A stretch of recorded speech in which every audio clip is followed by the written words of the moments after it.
तारीख 18 जनवरी 1982 आंदोलन की शुरुआत हो गई। वो दिन बॉम्बे की सड़कें कुछ अलग ही मंजर पर थी। 2.5 लाख से ज्यादा मजदूर एक साथ सड़कों पर निकल आए, हाथ में लाल झंडा, मन में नाराजगी और दिल में एक ही नाम, दत्ता सामंत। स्लोगन्स गूंज रहे थे, मजदूर एकता जिंदाबाद, हमारी मांगे पूरी करो। लेकिन उनकी मांग बहुत सिंपल थी, इज्जत के साथ जीने लायक तनख्वाह दो, मतलब 750 से 1000 रुपए ज्यादा। उस टाइम हालांकि ये बहुत बड़ी बात थी।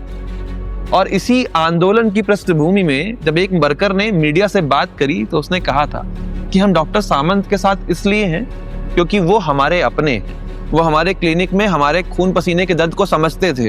ये ट्रस्ट किसी भी नेता के लिए सबसे बड़ी ताकत होती है और दत्ता सामंत के पास ये ताकत भरपूर थी। 5000 मजदूर 3 महीने से लगातार घाटकोपर के हमारे घर में जो ऑफिस था वहाँ आ रहे थे और मेरे पिताजी बार बार उनको कह रहे थे कि मैं अंदर आऊंगा तो आपको जमेगा नहीं, आपको जमेगा नहीं। फिर मजदूर और कमिटियां ये बोल रही थी कि हमारा नेतृत्व करने को महाराष्ट्र में अभी आपके जैसा कोई लीडर नहीं है, you can only handle textile workers.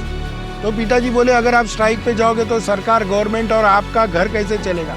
तो बोलता है ये हमारी आखिरी लड़ाई है, अभी हमको कुछ मिलेगा नहीं, तो आप हमारा नेतृत्व कर लीजिए, ये हम आपकी विनंती करते हैं।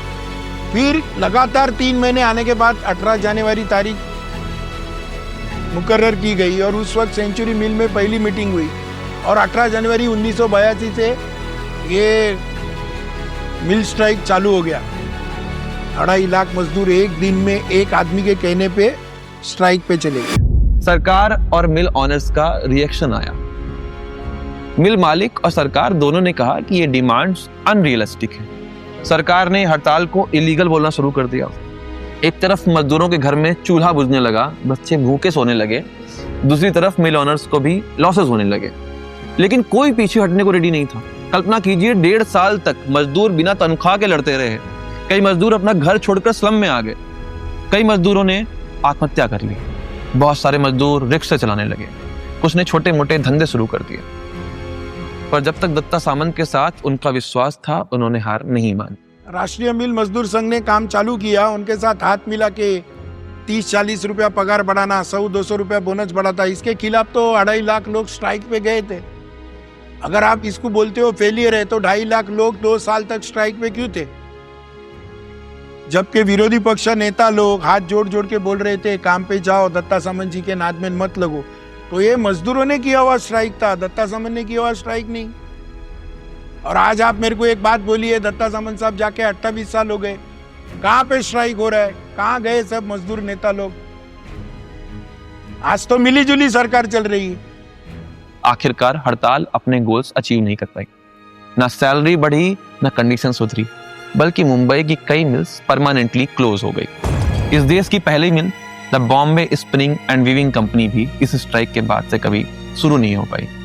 आंदोलन बेअसर रहा, कई जिंदगियां बर्बाद हुई और इन्हीं मिलों और मजदूरों के बच्चे जैसे अरुण गावली, रामा नाइक, अमर नाइक गैंगस्टर बन गए। कुछ कम्युनिस्ट फैमिलीज के बच्चे शिवसेना के स्ट्रीट फाइटर्स बन गए। लेकिन दत्ता सामंत का राजनीतिक सफर और फला फूला जारी रहा। एक तो कुछ पाने के लिए कुछ खोना पड़ता है और दत्ता सामंत की पूरी जिंदगी संघर्ष करने में गई।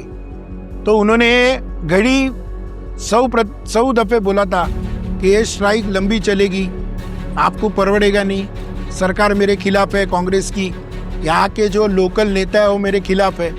तो हम लोग को बहुत तकलीफें हो रही थी। आप ये बराबर बोलते हो, उनके ऊपर आर्थिक परिस्थिति खराब हो गई। लेकिन मैं ये नहीं मानता, क्योंकि आज अगर 2.5 लाख में से 1.25 लाख लोगों के बच्चे पढ़े तो मेरे हिसाब से गिरनीज कामगार थके हुए नहीं थे। उनको मालूम था अपन ये लड़ाई अंतिम लड़ाई लड़ रहे हैं, अपन एक तो पूरी तरह जीतोगे या पूरी तरह हारोगे। लेकिन ये जो गैंगस्टर इसमें से लड़के बने बिने, ये सरासर झूठ है। ये जो बंबई में उस वक्त टोलियां थी वो अपने जान पर थी। खाली गिरनी संप के बाद उसमें ये जर्नलिज्म के थ्रू दिखाया गया, कुछ गलत बातें कही गई। एक फिल्म बनी थी लाल बाग परड़, महेश मांजरेकर जी ने बनाई थी, उसमें और बहुत गलत दिखाया था। फिर उसके ऊपर भी हमने लड़ाई की थी कोर्ट में। तो ये मेरे को नहीं लगता ये सब सच है। आज आप दादर से लालबाग जाओ तो मिल मजदूरों के बेटे पढ़े, बहुत से एक्टर बने, भरत जादव मराठी में बड़ा एक्टर है, वो बिगिरनी कामगार का लड़का है। आप देखो तो बहुत से एक्टर बने, बहुत से पिक्चर प्रोड्यूसर डायरेक्टर बने।